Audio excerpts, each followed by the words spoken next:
Boa noite, pessoal. Primeiramente, agradecer o convite, né? Uma honra estar aqui com vocês. Dizer que eu conheço a Tecnisa, vou entregar minha idade agora, desde 93. Sou barramancense, tricolor, ex-jogador de futebol, nutricionista e administrador de empresa, para resumir.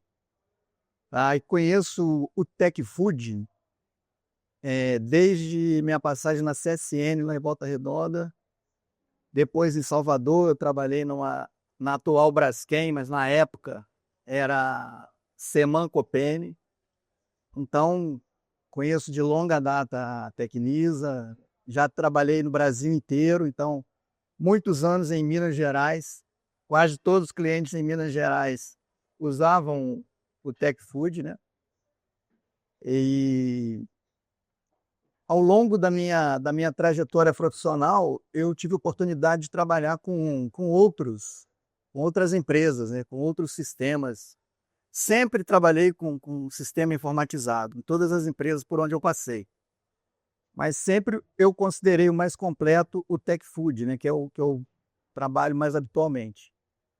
Hoje, na GastroService, a gente está ampliando a atuação da Tecnisa, né? A gente já era usuário do sistema na área de lanchonetes e restaurante comercial. E agora a gente está ampliando para todos os nossos restaurantes industriais, para as escolas, para os hospitais. E também estamos implantando o módulo do HCM, né, que é o módulo de integração de mão de obra, que eu acho que é muito válido comentar aqui. Não sei se todos utilizam esse módulo. Esse módulo permite a gente fazer a gestão completa com um único sistema. Então, esse sempre foi um desafio muito grande para a gente, na hora de fechar um resultado, na hora de fazer uma previsão, na hora de fazer uma análise, você ter todas as informações consolidadas num único local, num único sistema. Você tem que pedir informação para o TOTUS, para o RM Folha, enfim, tinha muita divergência, tinha muita inconformidade. Agora a gente está fazendo um projeto piloto, que a intenção é concluir até o final desse ano, né, toda a parte de cadastro, de piloto, de unidades. Para 2026 a gente está com um sistema full, tanto a parte do Tech Food, de alimentação, quanto a parte do HCM, que é a integração de folha, e-social, tudo mais. Tá? Sobre mim eu já falei um pouquinho, mas o principal eu não falei. O Gustavo falou que é flamenguista, eu sou tricolor, sou ex-jogador, não sou maratonista, sou ex-jogador de bola, não deu certo, estou aqui, né? Se tivesse dado certo, certamente eu não estaria aqui. Enfim, sou pai do Bernardo e da Isabela, esse é o maior título que eu tenho. E hoje eu vim falar um pouquinho, bater um papo com vocês a respeito do mercado de alimentação, né? Dos desafios. Assim, eu achei bem interessante que a Lecador é um prestador de serviço, né? É um mercado totalmente diferente do meu, mas tem praticamente os mesmos desafios, né? Ele falou de mão de obra, ele falou de margem apertada, ele falou de competitividade, né? Do mercado agressivo, né? Das diferenças, né, que a gente tem que enfrentar. Tá? No nosso mercado de refeição industrial, plataforma, hospital, escola, tudo isso que a GastroService faz, também não é diferente, né? Então, hoje, o que está acontecendo? Que são os grandes desafios que a gente tem? Os custos estão em alta. Isso eu acho que é uma unanimidade. Ano passado, a gente teve uma alta expressiva, né, dos commodities, especialmente café. Tá? Aí, o que a gente pode fazer numa hora dessa? A gente trabalha com de jejum para as empresas. O que eu posso trocar aqui no Brasil? O que eu posso colocar no lugar do café? Nada. O que eu posso colocar no lugar do arroz e do feijão? Nada. Né? Então, a gente tem que se reinventar, a gente tem que analisar todas as possibilidades, todas as alternativas para a gente seguir com esse grande desafio. por conta dos custos em alta, consequentemente, as nossas margens elas ficam comprimidas, especialmente porque a gente trabalha com contratos rígidos, fechados, com negociações, na maior parte das vezes, anualmente, a gente senta para negociar contrato. Então, a gente tem a nossa margem comprimida por contrato rígido e pela pressão do próprio mercado. A concorrência acirrada, guerra de preço, sempre vai ter um player ali agressivo, querendo entrar, querendo tomar a tua posição. Nem sempre esse concorrente ele vai estar 100% legalizado, legitimado, né? A gente sabe que tem muita informalidade, tem muita gente que vende facilidade, né? Mas lá na frente o cliente pode pagar essa conta. Exigências de qualidade, saúde e essa sigla ESG, né? Que é ambiente social e governança, né? Isso hoje é muito exigido, especialmente em contratos grandes, né? Numa Petrobras, numa Redditor, essas grandes corporações. Isso hoje é exigência contratual, tá? E, obviamente, para você ter uma política de ESG, você tem custos, tá? E custos altos. A mudança no perfil do consumidor, que é uma realidade constante, que a gente tem que estar preparado, porque o consumidor ele está sempre mais e mais e mais informado, tá? E com essa informação ele quer saber tudo, ele exige mais, ele quer entender aquilo que ele está comprando ali de você, que ele está consumindo de você, e obviamente com isso você tem que estar muito bem preparado para atender. Tá? A pressão por inovação tecnológica, e aí tecnologia, como foi falado anteriormente, não se restringe à parte de sistema, né? Também se aplica a parte de tecnologia dentro da nossa produção. A gente tem que ter maquinário, a gente tem que ter fornos inteligentes, né? Uma série de equipamentos que, infelizmente, o Brasil hoje ainda não tem, né? Hoje, a mão de obra no Brasil é uma mão de obra considerada barata e você não investe tanto em tecnologia dentro da produção, porque você fazendo a conta ali, de repente é melhor ter mais gente do que ter um equipamento. E também na hora de fazer o preço, ninguém quer pagar essa tecnologia, tá? Então é um grande desafio que a gente tem.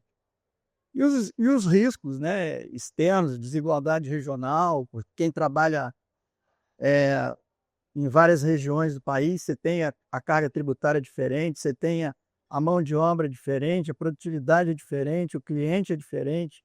Então, você tem que enfrentar tudo isso, né? E manter o seu equilíbrio ali, sua linha de trabalho, né? A sua linha mestra não e que é inegociável, você tem que manter atendendo todas essas dificuldades. Então, diante de todo esse cenário aí desafiador, né? Quais são os impactos, né, que vêm para a nossa estratégia? Né? A redução das margens operacionais. Isso é uma realidade cada vez maior. Tá? Eu que sou antigo aí de mercado, tô desde 1990, muitos não eram nascidos, eu já estava trabalhando. Eu me lembro de trabalhar com margens altíssimas. Eu me lembro de fazer negociação mensal de preço. Tá? No início dos anos 90, a gente fazia negociação com o cliente todo mês. Então, qualquer coisa que sofria impacto no custo, você ia lá e recompunha com o seu cliente. Então, hoje, o impacto real é reduzir margem. Tá? Você está mais vulnerável às crises econômicas e setoriais. Então, acabei de mencionar, do ano passado a gente teve um problema de alta no café, você tem problema climático, você tem problema de sazonalidade. Então, como você já está com a margem operacional reduzida, na hora de enfrentar uma crise dessa, crise de mão de obra, a gente tem muito forte, especialmente no mercado offshore, que eu não sei se tem gente aqui de offshore. Ali, sim. Então, você sabe bem o que eu estou falando. É que exige uma qualificação assim especialíssima. Você, para trabalhar no offshore, você tem que estar extremamente qualificado. e a gente não encontra essa mão de obra com facilidade para a nossa atividade, porque o cara que é extremamente qualificado, ele não quer ser taifeiro de plataforma para lavar banheiro. Ele vai tentar uma coisa melhor para a dignidade dele. Não que não seja digno fazer isso, mas assim, numa análise mais ampla, é um trabalho muito bruto, muito braçal, que com a qualificação que ele tem, ele pode procurar uma outra coisa.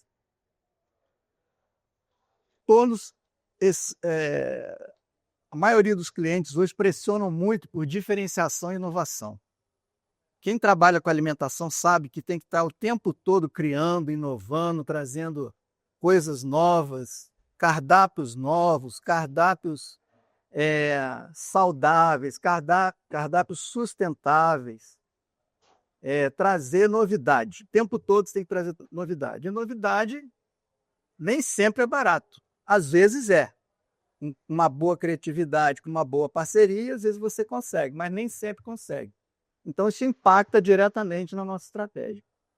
E a sustentabilidade como fator competitivo, especialmente em grandes contas, em clientes maiores, que o próprio cliente do cliente exige isso dele e ele vai repassando para os terceirizados. E isso, obviamente, chega na gente, tá? De restaurante. Então, diante disso tudo, não é para ninguém desesperar nem se jogar da ponte, né? A gente tem que continuar. Então, o que a gente, né? Quais seriam as recomendações estratégicas para tratar tudo isso, né? Para seguir em frente? É fortalecer a negociação contratual. Então, é muito importante ter uma aproximação com os clientes, conversar, ser transparente, abrir mesmo o peito, mostrar aquilo que não está funcionando, por que não está funcionando, porque muitos clientes também entraram em crise, reduziram seus volumes, isso impacta na nossa margem também. E tentar fazer os reajustes mais ágeis. Às vezes, num momento de crise, o seu contrato pede um reajuste anual, você tem que chegar lá e mostrar, não dá para esperar um ano. Eu vou acabar prejudicando o serviço, eu vou cair qualidade de vocês, eu não vou conseguir fazer o serviço que vocês estão habituados a receber. Então, a gente tem que abrir sempre o papo. Conversar é muito importante, né? E ser transparente com o cliente, com o fornecedor, é muito importante também. Porque a gente precisa abrir essa negociação de forma muito ágil para o negócio não acabar. Tá? Investir em eficiência, automação, BI e logística. Isso não tem volta. Tá? Como foi falado pelo Gustavo. Não tem como você fazer a coisa na mão. Né? Já que todo mundo sabe que eu sou velho, eu sou do tempo da ficha Cardex, gente. Eu cheguei, quando eu me formei, era ficha Cardex. Ia lá no estoque, lá anotava, contava, aí tirava, ia lá, riscava, botava de novo. Então, assim, hoje a gente está na era da inteligência artificial. O rapaz que esteve lá ontem na Gastrocets, que fez meu credenciamento ali, ele estava falando que daqui a pouco não vai ter mais roleta, você vai fazer a entrada dos usuários do restaurante por vídeo, inteligência artificial, captação facial, e você vai ter a contagem ali. E hoje a gente toma muito, desculpa o palavreado vulgar, mas a gente toma muita volta de clientes, especialmente aqui na nossa terra, Rio de Janeiro. Os caras passam na roleta, eles passam de 2 para pagar um só e não estão ganhando nada com isso. A empresa está pagando para eles, mas isso acontece. É cultural. Então, assim, a gente tem que investir em automação, a gente tem que investir em equipamentos inteligentes dentro da nossa cozinha, para que a gente não dependa tanto da mão de obra, que é um problema também. É uma solução, claro que é, as pessoas são importantíssimas, mas é problemático. A gente perde muito tempo resolvendo problema com mão de obra. Inovar em cardápio, sempre, porque é uma oportunidade até de abrir uma negociação com o seu cliente, oferecer um cardápio diferente para ele, oferecer uma coisa que ele não te contratou ali, originalmente ele não contratou aquilo. Mas você abre uma oportunidade com ele à medida que você oferece uma novidade. Então, uma chance que você tem de repactuar um preço, repactuar uma condição, oferecendo uma novidade para ele, incrementando um cardápio, trazendo uma novidade, uma alternativa mais saudável, uma alternativa que ele não vislumbrou quando ele fechou o contrato com a sua empresa, né? Reforçar as práticas de ESG, também é importantíssimo, porque isso dá um diferencial competitivo hoje. Você apresentar fornecedor local, você ter boas práticas para resíduos, né, para energia, para água, tudo isso é muito bem visto e te traz também uma economia junto, se você fizer muito bem feito, com planejamento e organização. Tá? E, obviamente, né, diversificar a carteira de clientes e reduzir dependência. Por quê? Isso é o famoso ditado lá da nossa vovó: não coloque todos os ovos no mesmo cesto. Você é muito dependente de um cliente muito pesado, na hora que você tem uma crise com aquele cliente, o teu negócio ele desequilibra muito. Desequilibra muito. Então, assim, hoje a gente tem muitos restaurantes, muitos negócios, muitas portas abertas, de forma equilibrada. Obviamente que eu tenho... Se você tem um cliente Petrobras de plataforma, ele concentra muito seu faturamento, tá? Mas no offshore você tem que tentar diversificar, ir para as outras plataformas também estrangeiras, tentar fazer negócio com todas. E no restaurante do que a gente chama de BI, né? A gente tem que diversificar, ter restaurantes de tamanhos semelhantes, não concentrar tudo num mesmo grupo econômico, porque na hora que tiver uma crise, vai afetar diretamente o seu negócio de forma bem pesada.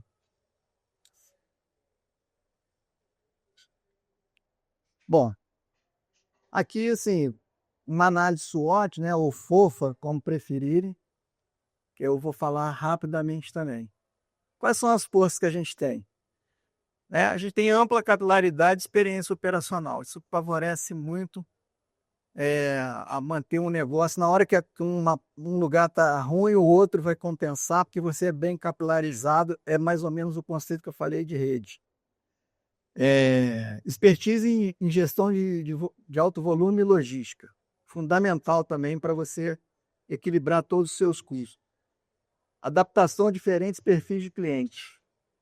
No nosso caso, a gente tem todo tipo de cliente, da indústria farmacêutica a entretenimento. A gente tem todo lugar. Tá? Isso é fundamental. Ter um excelente relacionamento com as grandes empresas, ter um relacionamento de credibilidade consolidado e ter a produção em escala competitiva. Essas são as forças. As fraquezas: as margens muito apertadas, alta rotatividade de mão de obra, que é um problemaço que a gente tem hoje, especialmente no Rio de Janeiro. É um problemaço. A rotatividade, o desinteresse muito fácil das pessoas que entram, acham que vão fazer uma coisa e veem que é um trabalho sério, um trabalho de responsabilidade, de comprometimento, e as pessoas preferem ficar na informalidade. A dificuldade de inovar em contrato de baixo valor. Então, assim, para eu fazer uma revitalização num restaurante que fatura menos de 100 mil por mês, é muito difícil, porque o payback vai demorar demais.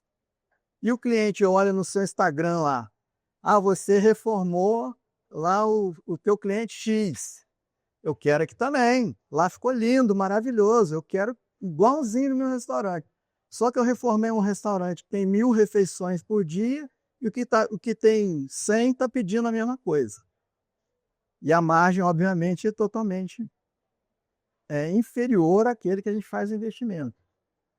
Né? E a gente ainda tem processos, dependência de grandes clientes, já falei, e a gente ainda tem processos pouco digitalizados. Tá? Isso é uma coisa também muito marcante ainda na nossa atividade. Oportunidade: a demanda por alimentação saudável e sustentável, que veio para ficar. Adoção da tecnologia e automação, como eu já falei também, é uma oportunidade que não pode deixar passar. Ter as práticas de ESG como diferencial competitivo, expandir em novos mercados e segmentos e parcerias com fornecedores locais. E as ameaças, né? A inflação, que está aí, a gente não tem controle sobre ela, a concorrência acirrada, guerra de preço, as exigências regulatórias rigorosas, especialmente da vigilância sanitária também, que eu não falei, mas todo dia, aqui a gente tem 82 restaurantes no Rio. Todo dia eu recebo a vigilância sanitária. Hoje mesmo eu recebi a vigilância sanitária. Então a gente tem que estar muito bem preparado, porque eles vêm com a caneta pesada para multar. A pressão por redução de custos sem perda de qualidade. Isso todos os clientes chamam a gente também. Do mesmo jeito que a gente chama para negociar a nosso favor, eles chamam também para negociar porque eles estão com dificuldade. Eles precisam baixar custo. E um dos primeiros parceiros que eles chamam para negociar para baixar é o restaurante. Isso aí eu estou falando, acho que todo mundo passa pelo mesmo. Tá? E as crises setoriais que impactam grandes contratos. São as ameaças. Então, para terminar, né, o cenário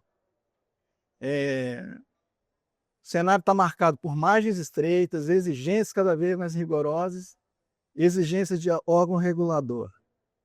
Em contrapartida, a gente tem muita valorização de alimentação saudável, possibilidade aí enorme de adoção de tecnologia de gestão e a crescente importância das práticas de meio ambiente, social e governança. Tá? E para fechar, as empresas que conseguirem equilibrar, né, toda essa eficiência operacional, né, conseguir inovar cardápio, processo, fazer as parcerias estratégicas, elas podem criar condições melhores e se destacar. Tá? E os fatores decisivos para garantir um crescimento sustentável está na digitalização, certamente. Tá? Você ter controle. Você tem que medir e controlar o seu dia a dia para você alcançar um sucesso. Parceiros são aqueles que unem expertise, tecnologia e visão estratégica para gerar inovação sustentável. É isso que a gente precisa buscar. Tá? A menina fez um gesto para mim que eu tinha que falar rápido, aí eu acelerei o final aqui, tá? Mas eu quero agradecer mais uma vez a oportunidade. Estou honrado com o convite e mais ainda que esse é o primeiro aqui no Rio, né? Você falou, é o primeiro no Rio, então é sempre bom a gente ser pioneiro. Então, muito obrigado, pessoal. Se tiver alguma pergunta,